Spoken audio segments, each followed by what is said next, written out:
Энэ удаагийнхаа бичлэгээр 2026 оны шинжлэх ухааны уран зөгнөлт Storm Rider Legend of Hammerhead киног давчлан ярьж өгөхөөр сонголоо. Машин авах уу эсвэл солих уу гэж эргэлзэж байгаа бол анхаараарай. Очин финанс нь автомашины лизингийн урамшуулалт хөтөлбөрөөр зарласан байна.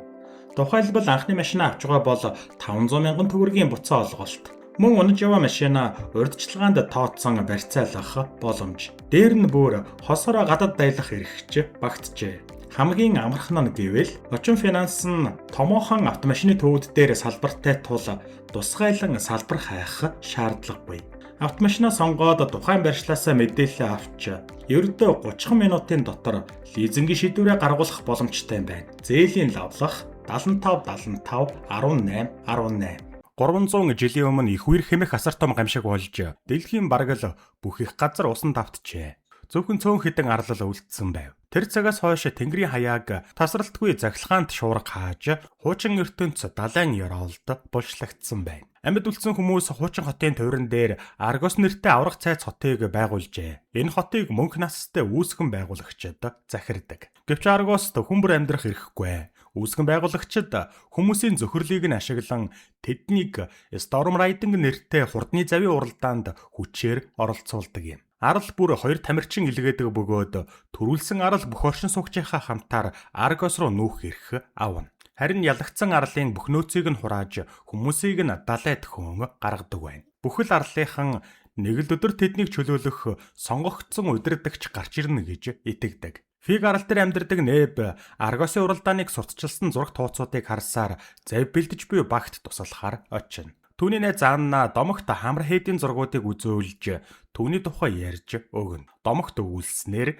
Hammerhead-ийг аянга нэргэсний дараа тэр арлаа аварч нэг ч удаа уралдаанд ялагдаагүй гэдэг. Зарим нь түүнийг Тэнгэрийн хаяандах шуургыг нэвтлэн цаадах ертөнцөд хүрсэн гэдэг бол зарим нь хаяа уралдаанд нууцаар оролцож бүх аралд ордон хожиж өгдөг гэж итгэдэг. Харин зарим нь түүнийг огтхон ч байгаагүй домгийн хүн гэж үздэг. Анна хэзээ нэгэн өдөр өөрсдөө Hammerhead шиг болно гэж мөрөөддөг. Харин Аннагийн аав Лазар домогт огтхон ч итгэдэггүй байлаа. Тэр бидэнд домог хэрэггүй.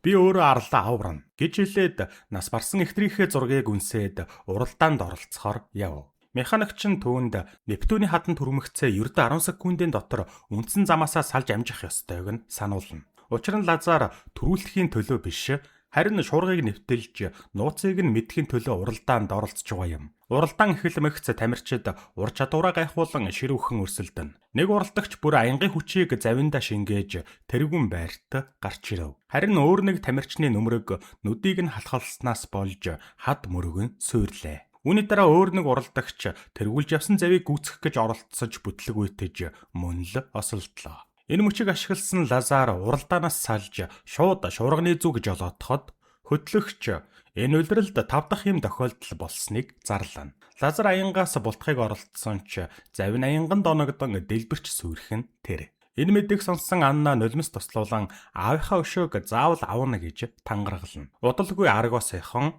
Фигарал дараагийн 10 жил уралдаанд оролцох эрхгүй болсныг зарлалаа. Хэд хоногийн дараа Нэб хичээл дээр шуурганы цаана өөр арлууд байдаг ба тэнд детанууд амьдардаг гэж илтгэл тавина. Гэвч багш нь шуурганы цаана юу ч байхгүй хэмээн зандарч ангийнхан нь түүнийг шоолсоор. Анна Нэбийг өмөрөөд өөрөө ч бас загнуулна. Нэб шуурга бол үүсгэн байгуулагчдын бүтээсэн хиймэл гэрэл гэж хэлэхэд хүүхдүүд түүн рүү элдвийн зүйлс шидэж эхэллээ. Хичээлийн дараа багш нь Нэбийн аав Николад хүүгийнхээ зан авирыг засахыг анхааруулна. Тэр шин Нэб хүчтэй шуурганы үеэр модны оройд гарав. Анна бууж ирэхийг гуйсан ч тэрээр татгалзана. Гэнэт аянга модыг нь онож Нэб газарт унахад түүний биенээс нь утаа суунагалсаар. Тэр өөрийгөө эцэст нь Hammerhead шиг болсон гэж бодох нь тэр. Нөгөө талд Сяс арал дээр уралдаанд хоёр тамирчин нь нас орсон тул Аргосын цэргүүд ирж бүх оршин суугчдыг нь хүчээр нүүлгэнэ. Энэ бүхнийг Аргосын өндөр албан тушаалтан баронесс хянаж байлаа. Хүмүүсийг хөөж дуусмагц үүсгэн байгуулагчид авраг машинууд авчирч газар ухаж эхлэв. Тэд элемент хэмээх өхлийг хүртэл даван туулах чадaltaй нууц бодисыг хайж угаажээ. Энэ хооронд Нэб аянганд зохиулсныхаа дараа хэвтэрт байгаа харагдана. Түүнийг аврахын тулд өвөө Дида нь дахиж хэзээ ч хийхгүй гэж тангаргалсан зүйлээ хийхээр шийдэв. Тэр нэгэн модны мөчрийг завчиж дотроос нь гарах цэнхэр шингэнийг Небийн нүдэнд нь дүрхэхэд Неб Хамрахед шуурга руу орж буй үзэгдлийг харлаа. Үнтэй зэрэгцэн түүний нүд ч шуурга мэт өнгөтэй болж өөрчлөгдөнө. Баронесс Сё сарал дээрх малталгаа дууссан ч юу ч олоогүй гэдгээ үүсгэн байгуулагчдад мэдэгдэв. Түүний хайж буй элемент нь Дидагийн хэрэгэлсэн өнөختөр цэнхэр шингэн байсан бөгөөд Аргост ердөө 10 жилийн нөөцөл үлдсэн ажээ. Үүсгэн байгуулагчид үлдсэн бүх арлыг хүчээр эзлэх талаар ярилцахад баронесс арлуудын хүмүүс нэгдэх юм бол Аргосын аримаас ч олон хүнтэй болох тул хувь тавилантайгаа эвлэрэх хэрэгтэй гэж хэлээд Амар Фати буюу хувь тавилангаа хайрлагах утгатай үгийг хэрэглэнэ. Гэвч удирдагч Тараас үүнийг эрс эсэргүүцэж өөрийнхөө хувь тавиланг өөрөө бүтээн гэлээ. Тэр энэ үгийг нэр тулгайч Секас хэрэгэлдэг байсан хэмээн бароносыг зэмлээд арлуудыг хурдан хоослохын тулд уралдааны тоог нэмэгдүүл гэж тушаав. Удалгүй Неб эдгэрч цонх руу хараад нууц сонглоор явж буй Хамерхейдийн дүрийг дахин харна. Эдгэр үзэгдлүүд гинт гарч ирдэгч Неб ямар утгатайг нь ойлгодоггүй. Энэ үед Аргосын цэргүүд Гая арлын булангаас Секасын живсэн хөлгийг нь олов. Үнийг мэдсэн Тараас түүнийг амьд байж магадгүй хэмээн ойролцоох арлууд руу цэргүүдээ илгээлээ. Энэ үед Дида эрэг дээрх баронусын далбайг олж хараад баронесс Неби араас ирж байгааг ойлгон Николад анхааруулна. Удалгүй Секасын сүрсэн хөлгийн тухай 100 яриа дарахаж Неб Баанатай хамт өвөөгийнхөө хоригийг үл хайхран Гая арлын булан руу завтайгаа яв. Тэнд тэд усан доогуур Аргосын цэргүүд сүрсэн хөлгийг шалгаж байгааг ажиглав. Тэд хэсэг харж байгаад буцах гэж байтал нэг хамгаалагч тэднийг барьж баронессын өмнө авчирна. Тэд завин түлшгүй болж төөрсөн гэж худлаа хэлэгч нэг цэрэг Аннагийн үсийг нь үнэрлэлснээр тэднийг Фигарлаас ирсэн гэдгийг нь мэдчихнэ. Баронесс Небийн нүдийг нь ажиглаад шуурганд хүрсэн нэгэн хүүг хайж байгаагаа хэлв. Дараа нь тэрээр хүүхдүүдийг Фигаралд хүргэж өгөх зураа Аргост амьдрах ямар сайхан байдгийг ярьж өгнө. Тэр бас шуурганд хүрсэн хүмүүс цаг хугацааны ан цаваар шагааж өөрсдийн хувь тавилангаа урьдчилан хардаг гэж тайлбарлав. Баронесс Аннад луужин бэлэглээд айцаа даван туулах нь хүнд том өөрчлөлтийг авчирдаг гэж хэллээ. Тэгэд хүүхдүүдийг Фигаралд буцаан авчирсныхаа дараа тэрээр Небиг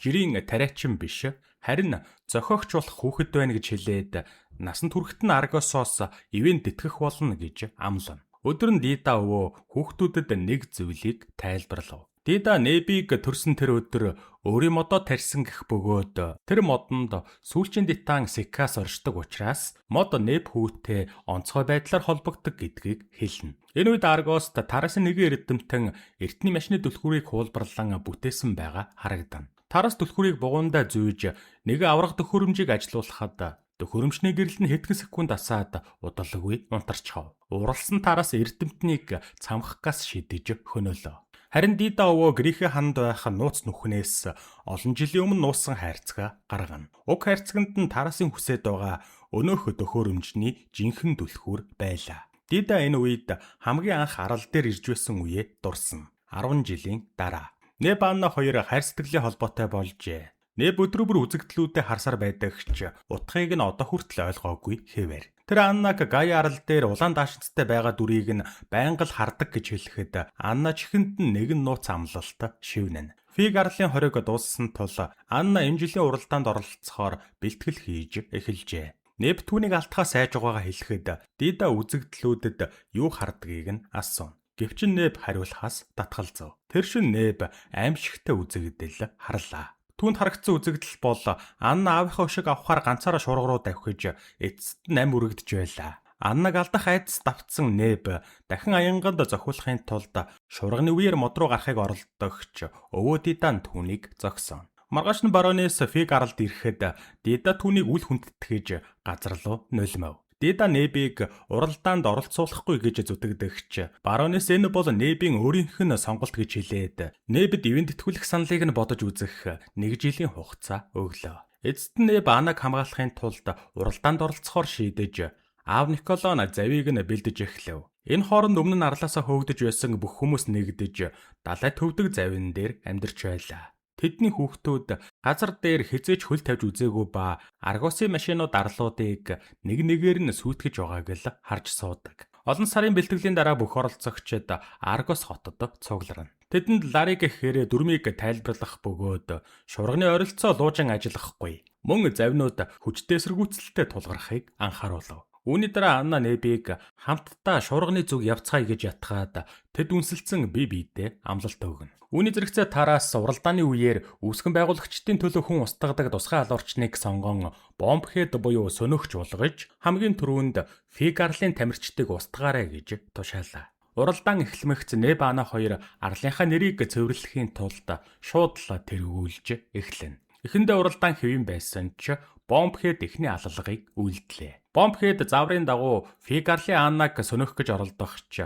Анна хурдтай байсан тул мултарч өөр зав суурна. Тэр мөчид Анна боломжийг ашиглан уралдаанаас гарч аавынхаа мөрөөдлийг биелүүлэхээр шуурганы зүг давхилаа. Анна шуурга руу чиглэн давхихад Неб бомб хэд хоёр араас нь нэгсээр.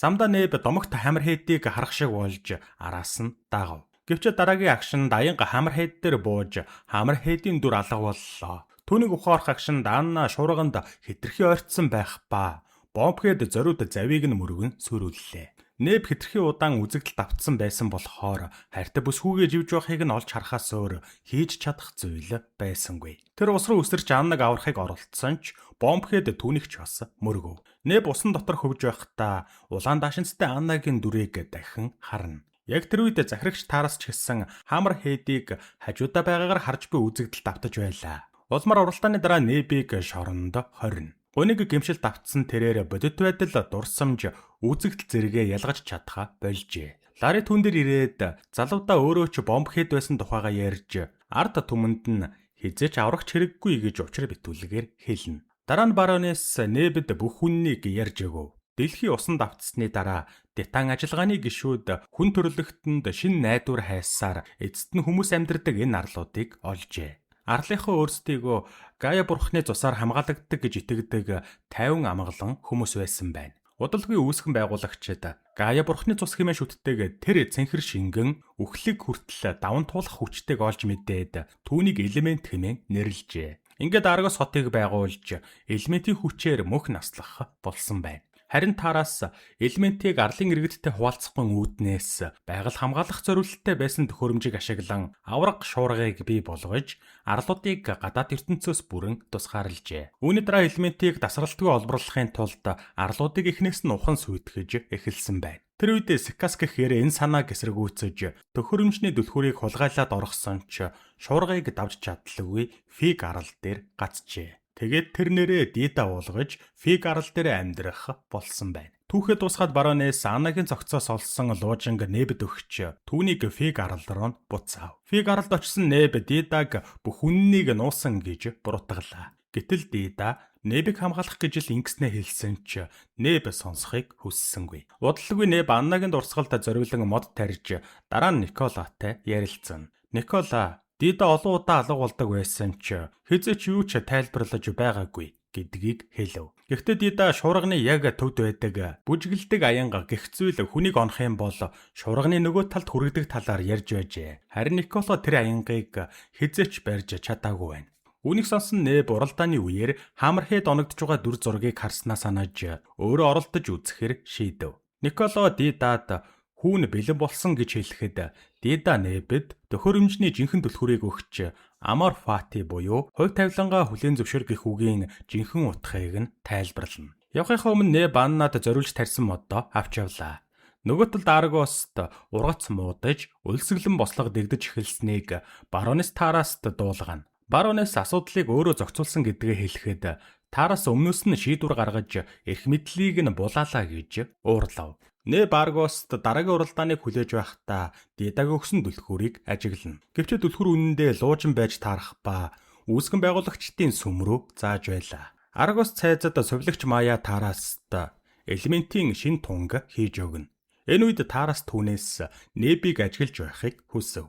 Неб баянгыг хэрхэн барьж авахыг заалгах хүсэлтэй байгаагаа Ларид хэлж тасралтгүй гуйсаар зөвшөөрүүлж чадна. Тэд сургуульд хийх үеэр Неб Бомбхедийн завийг мөргөж байгаа үзэгдэл харан хэсэг гөлдрдөгч азар цагтаа сэрж бодит ослоос зайлсхийлээ. Энэ үед Ларри айцаа давж сураагүй хүн хизээч ялахгүй гих зөвлөгөөг түүнд өгөв. Хотод буцаж ирэхэд сувлагч Мая Небийн хуучин сорвийг нь ажиглан түүнтэй ярилцсан. Ярин үеэр Неб хайртай бүсгүй нь өрөөнд нь байгаа модонд оршдог гэж хэлэхэд Мая түүний бие сэтгэлийн шарахыг эмчлүүлэхээр сүм рүү дагуулж очлоо. Гэвч дахилчид Небийг шуургыг нэвтлэх хувь тавилантай хүн байна гэж үзээд эмчлэхээс татгалзана. Неб ч элемент гаргахын тулд ургамлуудын шүүсийг сорж байгаа дахилчдыг жигшиж бас дургуйтсан гарч яв. Гудамжаар явж байхдаа тэр үзэгдэлтэй байн хардаг улаан даашинзыг дэлгүүрт байгааг олж харна. Яг энэ үед Неб Бомбхедтэй таарч уурлан цамцнаас нь зуурч ав. Бомбхед зөвхөн уралдаан дээр л тулдаж болно гэж хэлээд зогтаахад Неб араас нь хөөснөөр хоёулаа хот даяар хөөцөлдсөөр. Эцэст нь Бомбхед ус руу үсэрч зогтох гэж оролдоход Неб ч араас нь үсрэв. Эрэг дээр гарсны дараа Неб түүнийг усанд хэд хэдэн удаа дүрж байж үннийг нь хэлүүлэхэд Бомбхед таараст шуургыг хамгаална гэж тангаргалсан гэдгээ хүлээн зөвшөөрлөө. Неб түүнийг амьд үлдээгээд дараагийн уралдаанд заавал түүнийг ялна гэж тангаргална. Энэ хооронд Мая тараас дээр очиод Небийн мод болон Секас фиг арал дээр нуугдаж байгааг хэллээ. Неб ялалт байгуулахын тулд арга хайж дахин Аннагийн үзэгдлийг харсны дараа модыг нь тайрч элементийг нь авч ашиглав. Дараа нь тэрээр Ларри дээр очиж төлөвлөгөөгөө хэрэгжүүлэхэд нь тусалахыг гуйна. Удалгүй дараагийн уралдаан эхэллээ. Бомбхед эхнээсээ Небийн завийг мөргөж өдөн хатгсан ч эхний хэсэг ноцтой зүйлгүй өнгөрнө. Хоёр дахь хэсэгт Неб хоёрдугаар байрт явж байхад таараас түүнийг шуурга руу чиглэнэ гэж бодсон ч Неб юу ч хийсэнгүй. Удалгүй Бомбхед товчлсон замаар Небийг гүйцэхээр дайрав. Яг энэ мөчид Неб аянгийн бүсэд орж аянгийн хүчийг завиндаа амжилттай шингээж авлаа. Ингэснээр завь нь огцом хурдалж тэргүүн байрыг эзлэнэ. Гэвч барайнд төрүүлэн орсныхоо дараа Неб гэнэт завь эргүүлж Бомбхед рүү шууд давхиж эхлэхэд бүгд зочирдон харцгаалаа. Эцсийн мөчид Неб ус руу үсэрч амжих ба хоёр завь мөргөлдөн хүчтэй дэлбэрч Бомбхед газар дээр амиа алдав. Улмаар үзэж байсан хүмүүс Небийг ч бас үгсэн гэж бодно. Үүний дараа тайлбарлагч Небийн үйлдэлийн улмаас фиг арлынхан Аргос руу нүх ирэхээ алдсныг зарлав. Тараас Баронесыг цэргүүдэрээ бүслүүлж Секасыг фиг арал дээр байсныг нуусан гэж буруутгалаа. Удалгүй радиогоор Аргосын арим фиг арал руу хөдөлсөн тухай мэдээ цацагдана. Энэ үед усан дор байсан Неб дээр Ларри ирж түүнд шумбах хэрэгсэл өгөв. Неб луужингаа даган усан доогуур явсаар сүмийн дорх нууц сонголоор орон дээшээ гарч ирэхэд бүх дахилч аль хэдийн ухаангүй болсон байлаа. Тэднийг Баронесийн хүмүүс аль хэдийн зохицуулсан байж таарна. Неб Хаммерхед гэж хэн болохыг асуухад Баронес нүдний линзээ авч өөрөө ч бас үзэгдэл хардаг гэдгээ хэлв. Баронес Небийн үзэгдлийн жинхэнэ утгыг нь тайлбарлаж бас түүнд бүтнээр нь үзүүлж эцэст нь бүх үннийг түүнд ойлгуулна. Үнэн дээр Хаммерхед бол Неб өөрөө түүний бүхэл үзэгдэл өнгөрснийг бус ирээдүг харуулж байжээ. Дида Баронес хоёр Небийг хувь тавиланда бэлэн болтлоо нь Хаммерхедийн домгийг зориуд тараасан байна. Ингээд Ларригийн бэлдэж өгсөн шинэ завь тоног төхөөрөмжийг ашигласан Неб эцэст нь домогт Хаммерхедийн дүрээр замдаа гарлаа. Энэ хооронд Баронес сүмийн төв танхимд буцаж ирэхэд тараас бусад үүсгэн байгуулагчдыг бүгдийг нь хөнөөсөн байв. Удалгүй тараас зогтож буй Хаммерхедийг олж хараад бүх цэргүүд болон Бомбхедүүдээ араас нь илгээнэ. Харин Аргосын иргэд хэрэм дээрээс домогт Хаммерхедийг эргэн ирснийг олж хараад орилж хашгирч түүнийг дэмжсээр. Дайснууд ойртон ирэхэд Хаммерхед аянгийн хүчийг завиндаа шингээн Ларригийн өөрчилсөн төхөөрөмжөөр дайснууд руу буцаан харавхад дайсны бүхэл завь ганцхан зохилтоор устж сүрхэн тэр. Нөгөө талд Аргосын арим фиг арал руу гал нээж эхэллээ. Дид арлын сүрлийг харан зогсохдоо Аморфати гэж шивнэнэ. Эцэст нь Хаммерхед шуурга руу нэвтэрч ойртсон бүхэл аянгийг өөртөө шингээлээ. Ямар ч аянга түүнийг зогсоож чадлагүй тэрээр шуурганы цаад талд хүрлээ. Улмар тараас радараас үнийг хараад